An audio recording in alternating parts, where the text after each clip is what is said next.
আজকের ছোট গল্প ভাগ্যের পরিহাস। কলমে দেবিকা মিত্র। অনেক টাল বাহানার পর ঠিক হয় অমলেন্দুবাবু বৃদ্ধাশ্রমেই যাবেন।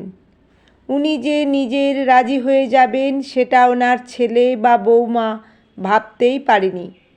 প্রায় 38 বছরের সংসার আর নিজের টাকায় বানানো 30 বছরের খুব প্রিয় বাড়িটা ছেড়ে চলে যেতে হবে সারা জীবনের মতো। এটার জন্যই ওনার মনটা খারাপ লাগছে, আর কিছু নয়। আসলে ওনার স্ত্রী রেনু মারা যাওয়ার পর থেকে উনি যে বড্ড একা হয়ে পড়েছিলেন। এখানে সবাই থেকেও কেউ যেন নেই।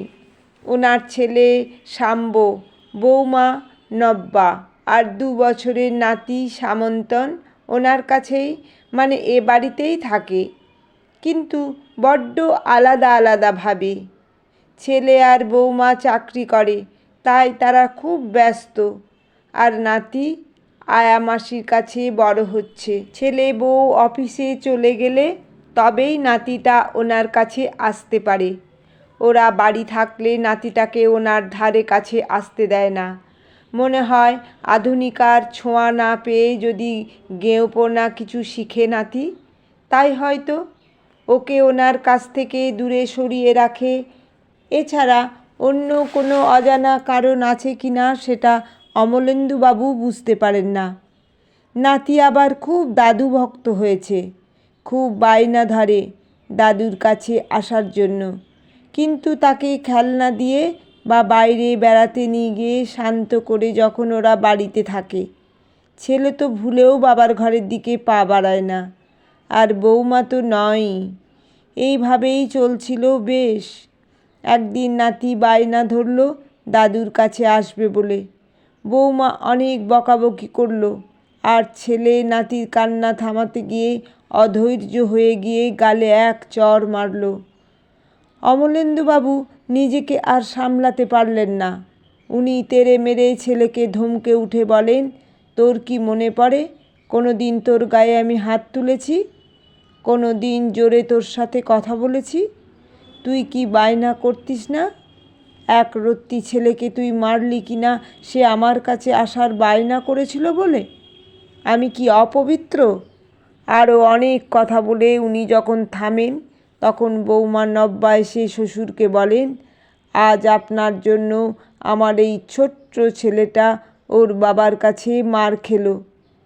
আপনার উচিত ওর চোখের সামনে থেকে সরে যাওয়া।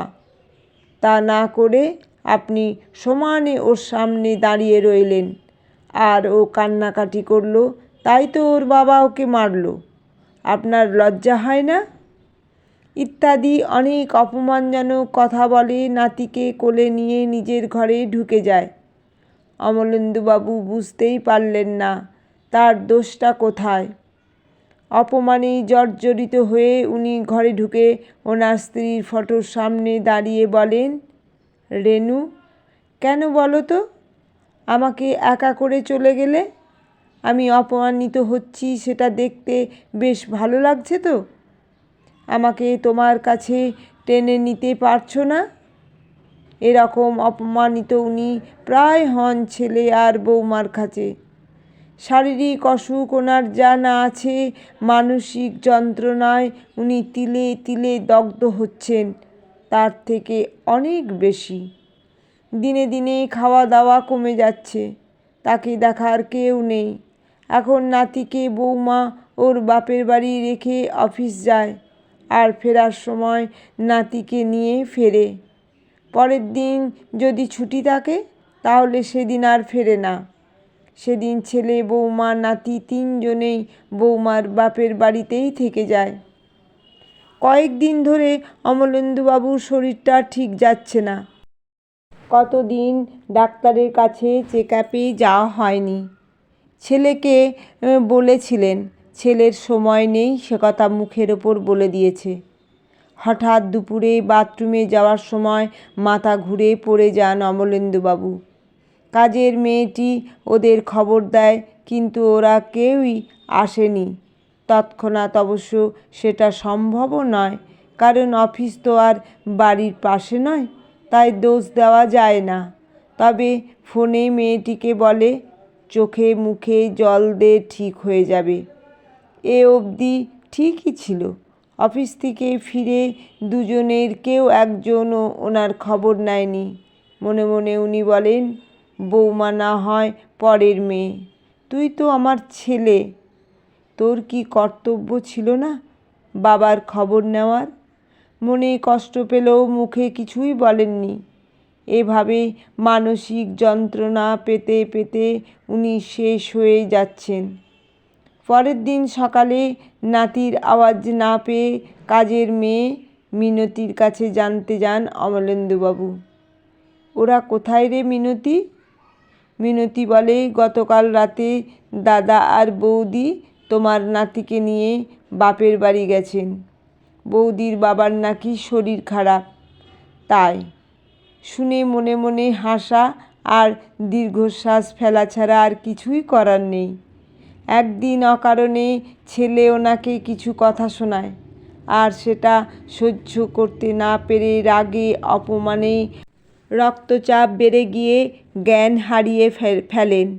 এটাই হলো বৃদ্ধাশ্রমে পাঠানোর প্রধান অস্ত্র। ওদের বক্তব্য, বারবার অসুস্থ হলে কাজকর্ম ফেলে ওনাকে নিয়ে থাকলে তো আর চলবে না, তার থেকে ওখানে থাকলে 5 জনের সাথে থাকতে পারবে, অসুস্থ হলে সেবা করার লোক পাবে।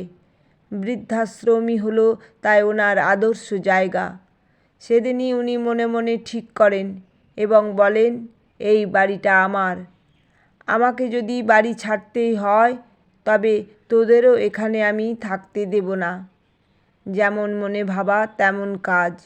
উনি এই বাড়িটা ওদের অমতে বিক্রি করে দেন। এরপর উনি ওদের কথার মতো ওদের পছন্দের বৃদ্ধাশ্রমে চলে আসেন। তবে নিজে আসেননি, ছেলে দিয়ে গেছে। ছেলে চলে যাওয়ার সময় উনি জানিয়ে দেন ওনার বাড়িটা বিক্রি করে দিয়েছেন। 2 দিনের মধ্যেই যিনি কিনেছেন তিনি দখল নিতে আসবেন। শাম্ব খুব রেগে যায়, চিৎকার করে বলে ওঠে, শয়তান বুড়ো কোথাকার,